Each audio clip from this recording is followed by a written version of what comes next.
بسم الله الرحمن الرحيم. اللهم لك الحمد حتى ترضى ولك الحمد إذا رضيت ولك الحمد بعد الرضا. اللهم صل وسلم على حبيبنا محمد صلى الله عليه وسلم.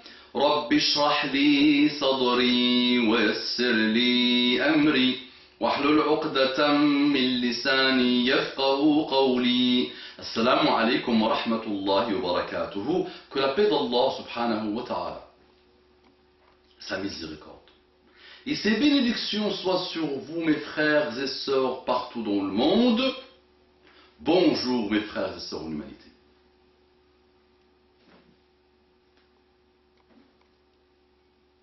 Tu vas dire alaykoum salam wa rahmatullahi wa barakatuh. Attention, attention. Un frère nous dit salam alaykoum wa rahmatullahi wa barakatuh. Mon frère, wa alayka salam wa rahmatullahi wa barakatuh. Akhi al-habib. Et il nous dit salam alaykoum wa rahmatullahi wa barakatuh aux frères en islam et bonjour aux frères en humanité. Qu'Allah te bénisse, mon frère. Je suis désolé de te déranger, mon frère. Je sais que vous êtes très occupé et que tu reçois des centaines de mails. Mais j'espère que vous pourrez réaliser une vidéo sur un sujet qui me tient fortement à cœur et qui, je pense, est un des problèmes majeurs au sein de la Ummah. C'est avec une grande peine et une grande colère que je vous écris. La peine, c'est bien. La colère, je suis profondément atteint, mais je comprends ce que tu essaies de dire. Je suis profondément atteint par l'état de la Ummah. Je suis profondément atteint par l'état de la Ummah. 1. La division. Je ne supporte plus la division entre les frères. On assiste à des conflits qui n'ont ni queue ni tête. Ça se dispute à tout va. Pour un match, on peut voir les frères se déchirer. L'un est marocain, l'autre est algérien et l'autre tunisien ou libyen. En quelle année vont-ils plonger la tête dans un livre ou brancher leur cerveau pour se rendre compte que ces pays n'ont rien à voir avec l'islam? Alors, en quelle année vont-ils plonger la tête dans un livre ou brancher leur cerveau pour se rendre compte que ces pays n'ont rien à voir avec l'islam? J'ai bien aimé cette histoire de brancher leur cerveau, c'est vrai, brancher leur cœur et leur cerveau surtout.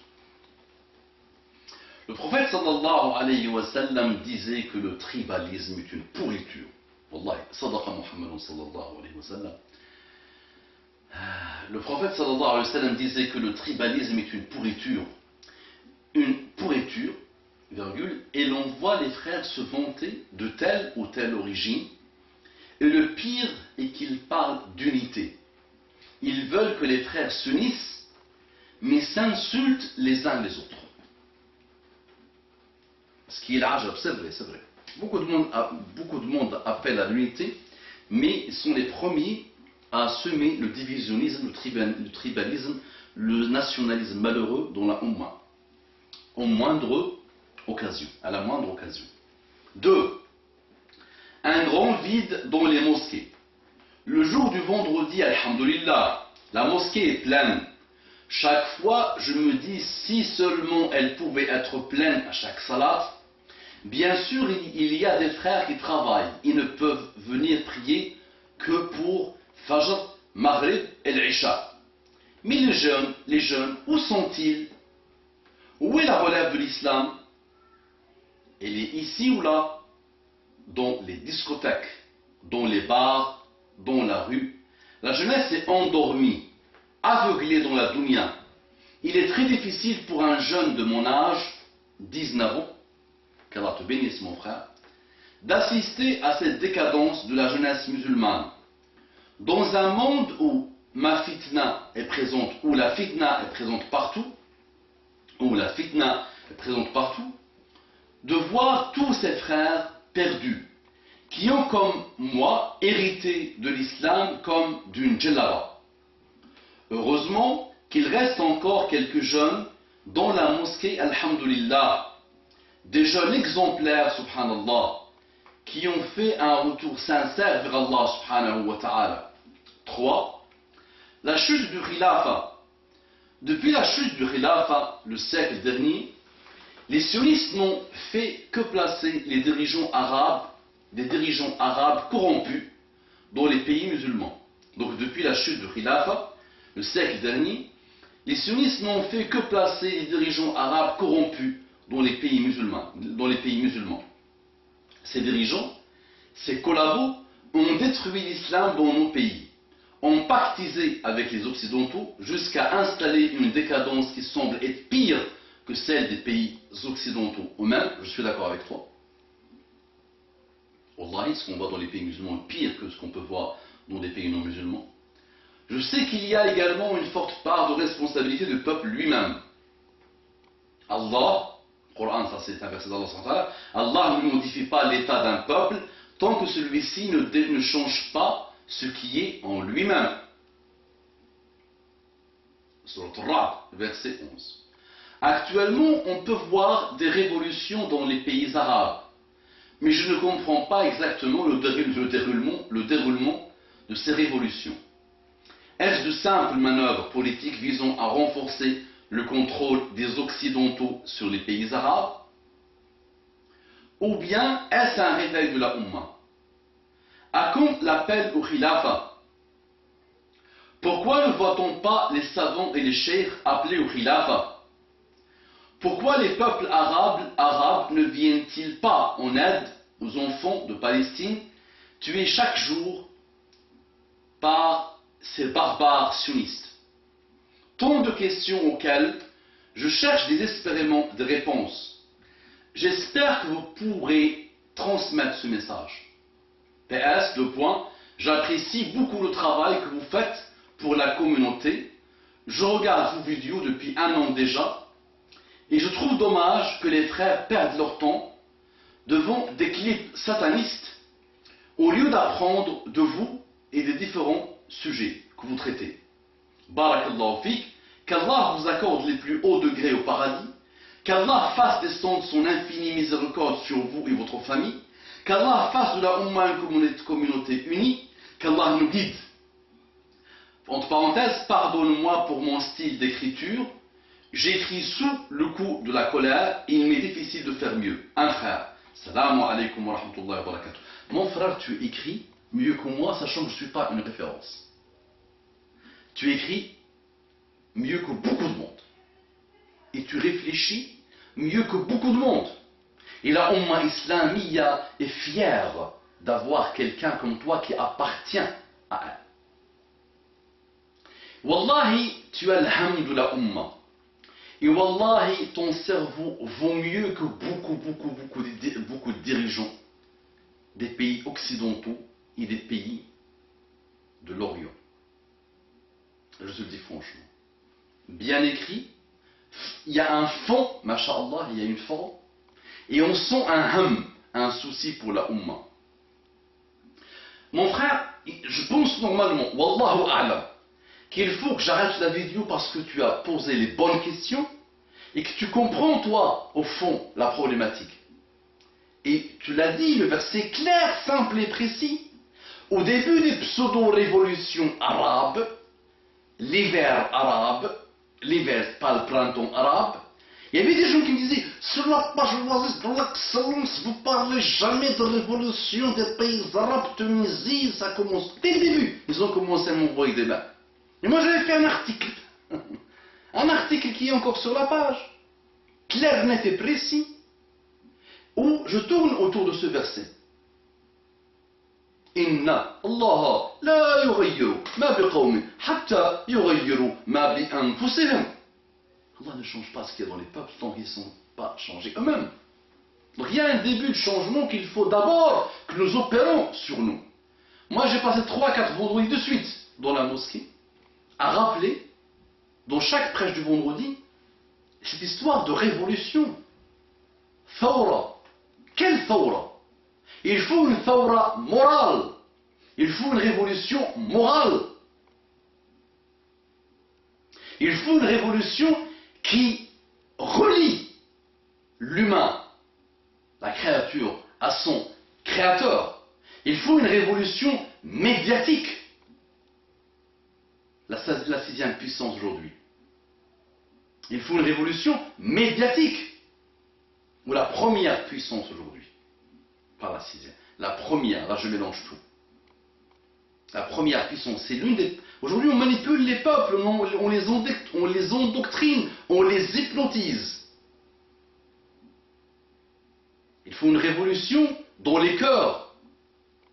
Il faut une révolution dans la compréhension de l'islam et de son installation dans la vie de tous les jours. Et qu'il ne s'arrête pas à la portée de la mosquée. Et qu'il ne soit pas du folklore. Et qu'on arrête d'importer les dérives de nos anciens seigneurs, ceux qui nous ont colonisés. Et qui aujourd'hui nous détruisent plus qu'à l'époque du colonialisme. Parce qu'aujourd'hui, ils nous détruisent moralement. Ils nous ont lancé des armes de destruction massive de la morale. Et avant la morale, de la religion. Notre lien avec Allah subhanahu wa ta'ala. De notre soumission, ils sont en train de saper notre soumission à Allah subhanahu wa ta'ala. Tant qu'il n'y a pas ces révolutions-là, tant que la révolution ne récupère pas l'étendard, le drapeau, qui rappelle aux gens le pourquoi de leur création, le pourquoi de leur arrivée sur terre, n'attend pas grand-chose de la révolution. Tu parles aussi de la khilafa. Moi je te dis, je suis quand même désolé de voir que les gens aujourd'hui, beaucoup de jeunes, qui sont encore extrêmement déboussolés, qui sont extrêmement loin de la religion, pas toi, mais beaucoup de gens, subhanallah, ont pris ce mot comme une vraie idéologie, comme une vraie asabiya pour laquelle ils vivent. Quand on parle de la khilafa, nous devons quand même l'étudier tout au long de l'histoire musulmane, et étudier le hadith de Muhammad sallallahu alayhi wa sallam, qui nous a dressé ce qui va se passer de la khilafa rashida jusqu'au retour de la khilafa rashida. Entre les deux, il y a eu le mulk al-jabri, le mulk al-'ad.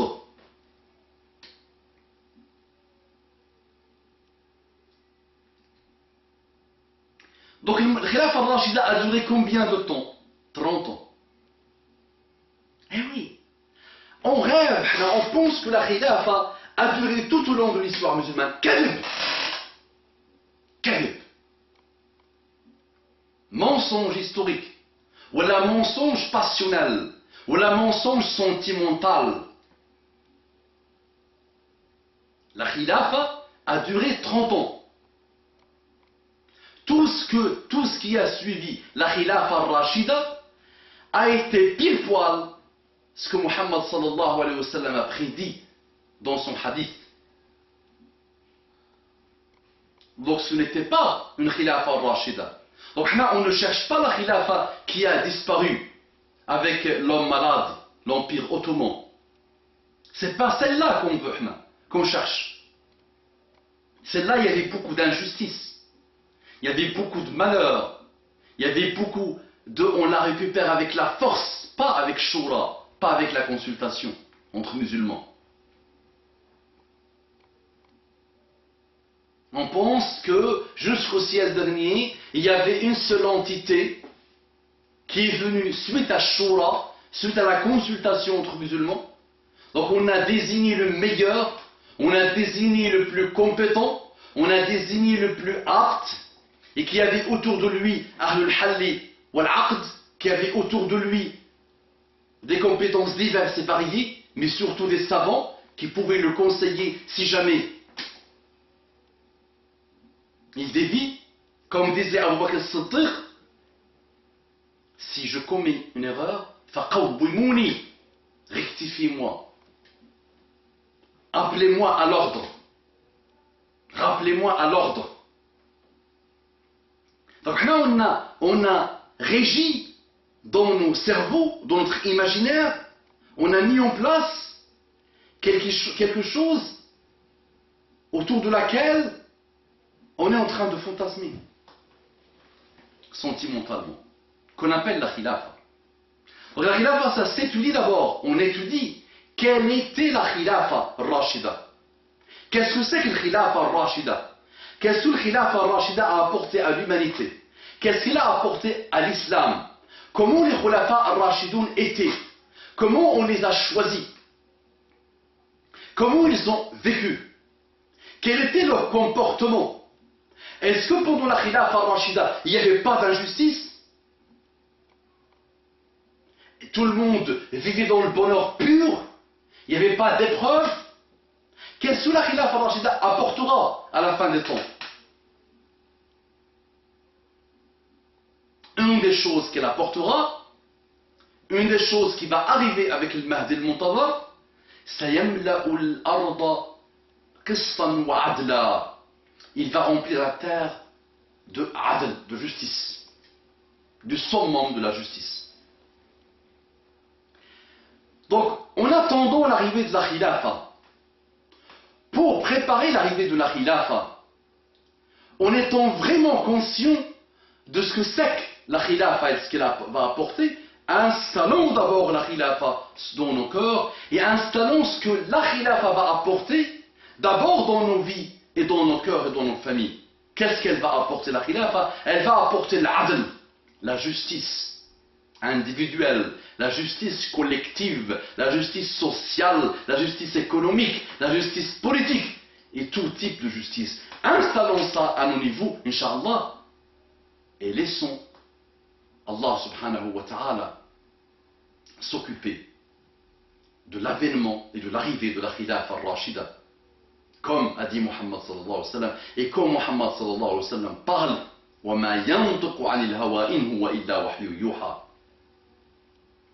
هذا قدر مقدر. C'est un destin d'Allah subhanahu wa ta'ala qui ne peut que se réaliser. C'est vrai, la khilafa al-Rashida, elle va arriver. La khilafa guidée, la khilafa al-Rashida. Mais arrêtons de fantasmer sur ça, arrêtons de nous lamenter sur un passé de khilafa imaginaire, parce qu'elle s'est arrêtée à la mort de Ali ibn Abi Talib. Et il y a eu des moments de la vie des musulmans où il y avait des gens qui étaient justes, comme celui qui a été considéré comme le khalifa, al-Khamis, Omar ibn Abdul Aziz. Là, on doit lire sa vie, on doit s'imprégner de sa vie, on doit installer son comportement, on doit préparer le leadership musulman, on doit préparer les futurs leaders musulmans sous le modèle du prophète sallallahu alayhi wa sallam, après sous le modèle, en suivant le modèle de Khulafa al-Rashidoun, de Omar ibn Abdul Aziz, de Youssouf ibn Tashafin, de Nour al-Din Mahmoud, de Salah al-Din al-Ayyubi et d'autres qui sont peu, qui sont minoritaires tout au long de l'histoire musulmane, mais qui ont existé. Mais globalement, la khilafa qui a eu après Ali ibn Abi Talib, globalement, a été une khilafa jabriya ou adda.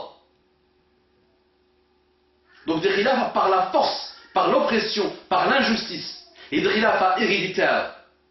Et le malheur a commencé après la mort de Muawiyah, qui a donné le pouvoir, qui a transmis le pouvoir héréditaire à son fils Yazid. Donc arrêtons de rendre sacrée l'histoire musulmane. L'histoire musulmane n'est pas sacrée, elle est constituée d'humains qui peuvent être dans le bien comme ils peuvent commettre des fautes et des erreurs. Plus ils commettent de fautes, plus ils se rabaissent, plus ils oublient Allah, plus Allah fait en sorte qu'ils s'oublient eux-mêmes. Plus ils s'élèvent vers le bien, plus ils s'élèvent vers Allah subhanahu wa ta'ala, plus Allah subhanahu wa ta'ala les élève. Donc, installons le khilafa dans nos cœurs, installons le khilafa dans nos vies à titre individuel, avec nos familles, dans notre entourage, avec nos amis, avec nos connaissances, dans notre travail, dans notre association, œuvrons pour le khilafa qui représente l'adl, la justice. Et sachez que la prophétie de Muhammad sallallahu alayhi wa sallam, le hadith de Muhammad sallallahu alayhi wa sallam ne peut que se réaliser. Mais on ne peut pas dire attendons la khilafa 1400 ans et elle a disparu. Là, ya. Ça marche. Sinon, tes questions, dans ce que tu as écrit, il y a la réponse. Retour à l'islam. Déploie-toi à 19 ans. Déploie-toi, Allah yazid bikhair. change Inch'Allah autour de toi, change toi-même et change autour de toi Inch'Allah, et sache que c'est comme ça que l'islam s'installera dans le monde et apportera le bonheur et la pureté au monde et la justice au monde. Allahumma ardina wa ta'anna, Allahumma qbalna wa taqabbal minna, Allahumma afina wa afu anna. Osez propager cette vidéo, barakallahu fikum, qu'Allah vous bénisse. C'était votre frère Oumama de l'Oasis de l'Excellence.